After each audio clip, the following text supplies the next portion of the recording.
Hello मित्रांनो, आज मी इथे मेथीच्या पुऱ्या बनवत आहे। इथे 1 ग्लास मी गव्हाचं पीठ घेतलेलं आहे आणि पोहे खाच्या 4 चमच बेसन आणि 2 चमच रवा घेतलेला आहे। इथे मी चवीनुसार काही तिखट मसाले घालत आहे। चवीनुसार तिखट, हळद, ओवा 1 चमच आणि 2 चमच पोहे खाचे, तीळ, चवीनुसार मीठ, 1 वाटी मेथी घेतलेली आहे।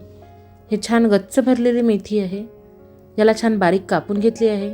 मेथी खूप सारी असली तर चवीला खूप छान होते पुऱ्या, त्याच्यामुळे चव खूप छान होते।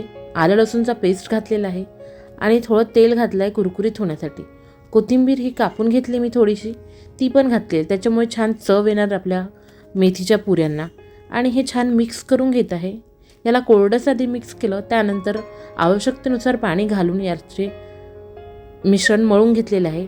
मिश्रण छान 15 मिनिटं रेस्ट करून घेतलेलं आहे। त्यानंतर याला मळून त्याचे गोळे बनवून घेतले आणि पुरी पात्रावर पुरी बनवून घेतली आहे। या ठिकाणी तुम्ही लाटून सुद्धा पुरी बनवू शकता। इथे तळून घेत आहे। छान कुरकुरीत आणि फुलणारी अशी पुरी तयार होते। चवीला खूप मस्त आणि झटपट बनणारी रेसिपी आहे। खूप काही करावं लागत नाही, फक्त मेथी खूप टाकायची, त्याच्यामुळे छान चव येते आणि वेगळी चव वाटते हे पुऱ्यांची साध्या पुरींपेक्षा।